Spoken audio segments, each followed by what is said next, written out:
वालेकुम तमाम देखने सुनने वालों को अल्लाह ताला अपने हिफ्ज़ व अमान में रखे। आज आपके लिए कुछ कमाल की टिप्स लेके आई हूँ। किस तरह से आप अपने सर से ना जुओं के साथ-साथ लिक्कों का भी खात्मा कर सकते हैं। एक चम्मच से किस तरह से आपके बहुत सारे मसाइल हल हो सकते हैं। मसालों की मिकदार आज से आपकी ज़्यादा नहीं होगी। कैंची को साफ़ करने का निहायत ही आसान सा तरीका शेयर करूँगी, जो कि ज़ीरो कॉस्ट होगा। इसके अलावा किस तरह से आप जो अपने पॉट है उनमें से स्मेल को ख़त्म कर सकते हैं। तो चलते हैं टिप्स की तरफ। टिप नंबर 1 जो है ये हमारी पॉट से रिलेटेड है। तो जो हमारे रोटियों वाले पॉट होते हैं या जिस तरह जिनमें हम बिरयानी वगैरह डालते हैं, तो बहुत अरसा जब ये बंद रहते हैं तो इनमें से एक आपने देखा होगा कि स्मेल आने लगती है। तो इस स्मेल को आप कैसे ख़त्म कर सकते हैं, बहुत आसान तरीका है। आप एक माचिस जला लें और इसको इसके बीच में डाल दें, ऊपर से इसको ढक दें ताकि जो माचिस का धुआं है वो उसके निकल जाएगा। माचिस के धुएँ की बहुत ही स्ट्रॉन्ग स्मेल होती है, इससे जो इसके अंदर से स्मेल आ रही होती है वो ख़त्म हो जाएगी। इसका एक और आइडिया ये भी, अगर आप माचिस वाला आइडिया नहीं इस्तेमाल करना चाहते तो थोड़ा सा सिरका ऐड कर लें और अच्छी तरह से इससे ना इसको खंगाल लें, इससे भी इसकी स्मेल खत्म हो जाती है और इसके अंदर से जरासीम भी मर जाते हैं। चलते हैं टिप नंबर 2 की तरफ। तो ये देखिए बोतल का पड़ा हुआ एक्स्ट्रा हैंडल है जिसे हम फेंक देते हैं। तो इस हैंडल को फेंकने की बजाय अक्सर जो हमारी देगचियाँ होती हैं ना, उनको लटकाने के लिए कुछ भी साथ नहीं बना होता तो उनको आप हैंग आउट कर सकते हैं। इसके अलावा हमारे जो इस तरह के चम्मच होते हैं, ये देखिए इनको आप बहुत आसानी से ना एक ही बोतल के है इसके अंदर ना बहुत आसानी से इनको लटका सकते हैं, हैंग आउट कर सकते हैं। ये सारे चम्मच इसी के अंदर आ जाएंगे और आप ये देखिए जहाँ चाहे ना इसको इजीली लटका सकते हैं। स्पेस भी कम लेगा और इजीली बहुत सारे चम्मच भी इसके साथ ना लटक जाते हैं।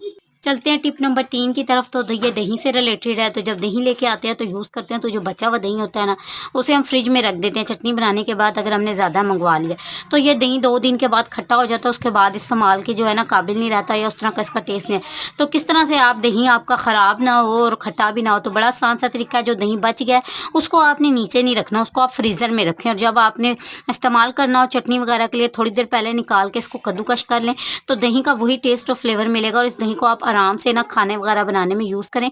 टेस्ट फ्लेवर ख़राब नहीं होता और दही भी हमारी ख़राब नहीं होती। नेक्स्ट टिप की तरफ। तो जब जो हम बॉल में चम्मच रखते हैं, चम्मच छोटा है तो चम्मच ये देखिए हमारा नीचे चला जाता है और अगर हमने कोई चीज़ डाली हुई हो तो फिर उसमें डूब जाता है और निकालना बहुत मुश्किल होता है। तो एक रबड़ बैंड आपकी इस प्रॉब्लम को सॉल्व कर सकता है। आपने सिंपल एक रबड़ बैंड लेना है और उसको अच्छी तरह से इस चम्मच के गिर्द आप लपेट लें। चम्मच बेशक आपका छोटा है ना, ये नीचे नहीं जाएगा और इस तरह से ये देखिए ये इसके साथ यहाँ पर रहेगा और आपको जो बार बार चम्मच बीच में से निकालने की प्रॉब्लम होती है वो वाली आपकी प्रॉब्लम यहाँ पर सॉल्व हो जाती है। बस आपको एक रबड़ बैंड चाहिए होगा। चलते हैं नेक्स्ट टिप की तरफ। तो जब हम मसाला निकालते हैं तो आपने देखा होगा कि अक्सर ऐसा होता है कि मसाला हमारा ज़्यादा हो जाता है, क्योंकि हम जो चम्मच से निकाल रहे होते हैं। तो ये देखिए चम्मच से ना बहुत ज़्यादा मसाला निकल जाता है और हमें समझ नहीं लगती इसको बराबर कैसे करें। तो अगर आप चाहते हैं कि बिल्कुल 1 टीस्पून ही आपका चम्मच पड़े तो आपने एक रबड़ बैंड ले लेना और मसाला वाला जो होता है ना ये डब्बा, इसके ऊपर इस तरह से आप इसको चढ़ा लें। जब आप मसाला निकालेंगे तो ये देखिए इसकी मदद से आप बहुत आसानी से इसको बैलेंस कर सकते हैं।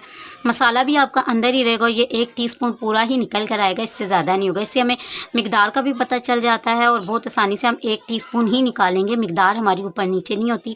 और बस एक नेक्स्ट टिप की तरफ। तो ये देखिए ये हमारी सीज़र है, सीज़र को बहुत ज़्यादा यहाँ पर आप देखिए ज़ंग सा लग चुका है और ये बहुत ख़राब हो चुका है। तो अगर आप सीज़र इस्तेमाल कर रहे हैं और अपनी सीज़र को नया करना चाहते हैं तो बिना मेहनत के 2 मिनट के अंदर आपकी सीज़र कैसे साफ़ होगी। तो ये एक टुकड़ा होता है रेगमार का, ये ईज़िली आपको दुकान से मिल जाएगा। बहुत ज़्यादा महंगा नहीं होता, सस्ता से ही होता है और इससे बहुत आसानी से इसका ज़ंग उतर जाता है। ये इसकी धार भी तेज़ कर देगा और जो इसके ऊपर ज़ंग लगा हुआ है ना, जैसे जैसे आप इसको रब करते जाएंगे ये देखिए इसका ज़ंग बहुत आसानी से इसके ऊपर से सारा ज़ंग उतर जाएगा और ये सीज़र एकदम आपकी नीट एंड क्लीन होगी। ये मैं जैसे जैसे रब कर रही हूँ आपको देखिए कि इसकी धार कितनी अच्छी हो रही है और इसके ऊपर से सारा ज़ंग भी बहुत आसानी से उतर जाएगा।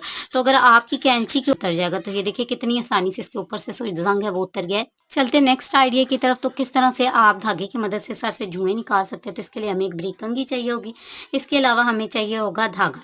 ठीक है जी, आप कोई सा भी धागा ले लें। तो यहाँ पर धागा मैंने ले लिया और धागे को ये देखिए खोल लेंगे हम यहाँ पर धागे। तो मैं इस धागे को यहाँ पर डबल कर लूँगी। तो ये धागे को मैंने निकाल लिया और यहाँ पर हम इसको अच्छी तरह से गिरा से बांध लेंगे ताकि जब हम इसको यूज़ करें तो ये धागा हमारा खुले ना, निकले ना और हमारा काम आसानी से हो जाए। इससे का फ़ायदा आपको ये होता है कि जो हमारे सर में बच्चे, स्पेशली बच्चियाँ ये काम करती हैं कि जो स्कूल गोइंग बच्चे होते हैं ना, वो जब जाते हैं ना तो उनके सर में जुएँ पड़ जाती हैं। तो ये देखिए बहुत टाइटली यहाँ पर फोल्ड हो गया है। इसके अलावा एक बार फिर से मैं इसे घुमाऊँगी ताकि ये बिल्कुल भी ना निकले। अब आपने एक सिंपल सा काम करना है, जिस तरह से मैं कर रही हूँ वीडियो में इसी तरह से आपने करना है। ये देखिए जिस तरह से आप टाँके लगाते हैं ना, इस तरह से 3 से 4 के बाद ना आपने ये जो इसके दंदाने हैं ना, इसके बाद आपने इसको यहाँ से दूसरी साइड ले जाना है। दूसरी साइड हाथ रखिएगा और इसको नीचे ले आइएगा। पूरी कंघी पर आपने इसी तरह करना है। 3 से 4 के बाद आप इसको ना ले लें और साथ-साथ इस धागे को आप नीचे करते रहें, तो एंड तक मैं इसको इसी तरह से कर लूँगी। तो ये देखिए जैसे हम टाँके लगाते हैं ना ऐसे करना और साथ-साथ आप इसको ना नीचे की तरफ ले आएँ। इससे जो लीखें होती हैं ना आप यकीन जाने वो भी बहुत आसानी से ना इसमें से निकल आएँगी सारी की सारी। अब एक बार करने के बाद हम यहाँ से दोबारा से इसको ना घुमा के लेके जाएँगे ताकि ये डबल हो जाए और अगर कोई बीच में जो बाकी गैप है ना इसका वो भी निकल जाए। ये देखिए क्योंकि इस कंघी में गैप आ जाता है ना तो इसकी वजह से इसमें से जुएँ और लिखें जो है ना वो निकल नहीं आ रही। जो सेंटर में आपने छोड़ी हुई है ना स्पेस ये देखिए इस तरह से आपने इसको डबल कर लेना है ताकि जो इसमें है ना बिल्कुल भी गैप ना रहे और साथ-साथ आप इसको ना नीचे कर लीजिएगा इस तरह से कुछ ताकि धागा जो है ना वो बिल्कुल नीचे आ जाए, बिल्कुल इसके एंड के एजिस तक आ जाए। तो मैंने 2 बार घुमा लिया और ये हमारी जो कंघी है रेडी हो चुकी है। अब आप इसको अपने सर पे इस तरह से मारें, आपने ज़रा दबा के मारना है और आप जब आप इसको यूज़ करें तो सर आपका साफ़ होना चाहिए। अब देखिएगा जो लीखें होती हैं छोटे-छोटे जो उनके अंडे होते हैं जुओं के वो भी बाहर निकल आएँगे क्योंकि बच्चे जो स्कूल गोइंग होते हैं उनको स्कूल से ज़रूर से ये जुएँ पड़ जाती हैं और सबको कभी ना कभी ये प्रॉब्लम ज़रूर आती है। जुएँ तो निकल आती हैं लेकिन जो छोटे अंडे होते हैं वो नहीं निकलते तो वो सर में अगर हों तो बहुत ही बुरे लगते हैं। इसकी मदद से आप बहुत आसानी से उन्हें निकाल सकते हो। उम्मीद है आज के आइडियाज़ आपको पसंद आए होंगे। आइडियाज़ अच्छे लगे हैं तो लाइक कीजिएगा, पहली बार आए हो तो सब्सक्राइब कीजिएगा। जज़ाकल्लाह।